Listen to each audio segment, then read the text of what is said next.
3-4 दिवसाआधी सोशल मीडियावर एका कॉलचा ऑडिओ व्हायरल झाला, ज्याने यवतमाळचं संपूर्ण राळेगाव तालुका हादरून गेला. त्या कॉल रेकॉर्डिंगमध्ये एक मुलगी सांगत होती की तिची आई पुण्याला मुली विकायला चालली आहे.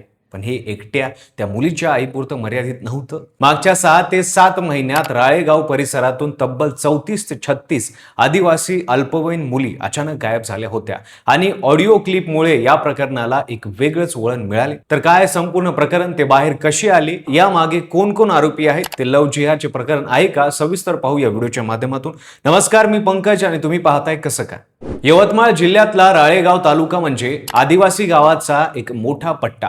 आरणी, केळापूर, वणी या मतदारसंघांमध्ये विखुरलेली गरीब आदिवासी कुटुंब. पण या भागातल्या अनेक मुली गेल्या काही महिन्यात बेपत्ता होत्या. घरचे सांगायचे प्रेम प्रकरण असेल, स्वतः पळून गेल्या असेल. पोलीस देखील सुरुवातीला फार गांभीर्याने घेत नव्हते, पण प्रत्येक वेळी हे खरंच प्रेम प्रकरण आहे का, हा प्रश्न कोणाला पडत नव्हता. तो प्रश्न उपस्थित झाला तो एका व्हायरल ऑडिओ क्लिपमुळे. 17 एप्रिलला राळेगावातल्या पिंपरी दुर्ग या गावात एका 15 वर्षाच्या अल्पवयीन मुलीचा बालविवाह होणार होता. राळेगाव पोलिसांना खबर मिळाली आणि त्यांनी घटनास्थळावर जाऊन तो विवाह थांबवला. 5 जणांना अटक केली. प्रकरण तिथेच संपणार होतं, पण त्या सुमारास एक कॉल रेकॉर्डिंग यवतमाळ भाजप जिल्हाध्यक्ष प्रफुल्ल चव्हाण यांच्यापर्यंत पोहोचवली. त्या रेकॉर्डिंगमध्ये एक मुलगी तिच्या मित्राला सांगत होती की तिची आई फुकटनगर मधल्या शुभम मामासोबत मुली विकण्यासाठी पुण्याला जात आहे.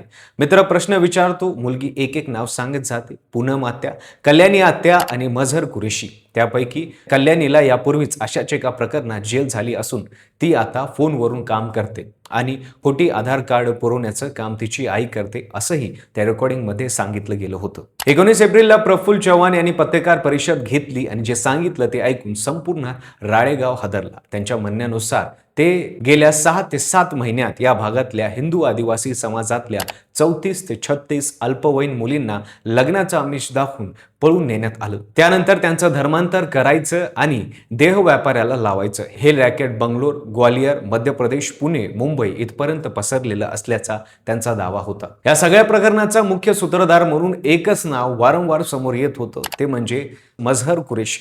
राळेगावात चिकनचं दुकान चालवणारा मझहर यापूर्वी गोमांस तस्करीच्या अनेक गुन्ह्यात समोर आला होता. त्यानं घरच्यांना न सांगता एका हिंदू मुलीशी लग्न केलं होतं. तिचं नाव कल्याणी. मझहरच्या घरातून तलवार जप्त केल्याचा देखील उल्लेख आहे.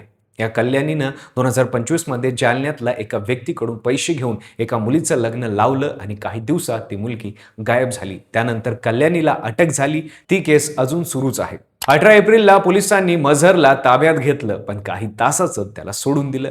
हे कळताच बजरंग दल, विश्व हिंदू परिषद आणि अन्य हिंदुत्ववादी संघटना राळेगाव पोलीस स्टेशनवर तुटून पडल्या. मग मझहर पांढरकर वाड्यामार्गे तेलंगणात पळण्याचा प्रयत्न करत असताना पोलिसांनी त्याला पुन्हा ताब्यात घेतलं. राळेगाव नगरपंचायतीनं मझहरला अतिक्रमाच्या जागेवर बांधलेल्या घरावर बुलडोझर चालवला.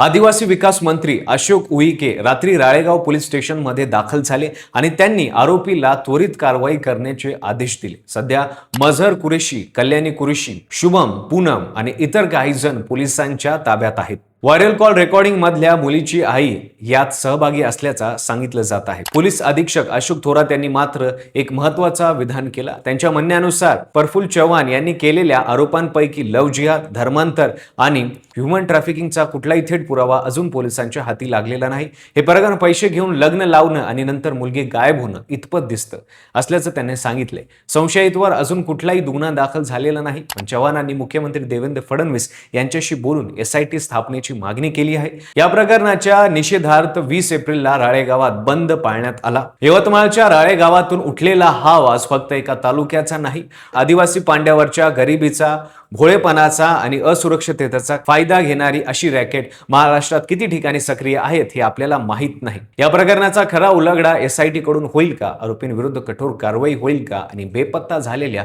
त्या मुली घरी परत येताल का?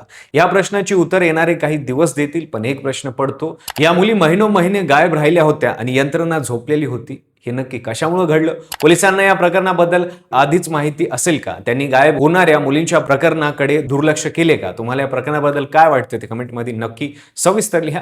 व्हिडिओ आवडला असेल तर लाईक करा. चॅनलवर नवीन असाल तर चॅनलला सबस्क्राईब करा आणि बेल आयकॉनला दाबायला विसरू नका. आणि पाहत राहा फक्त कसं काय.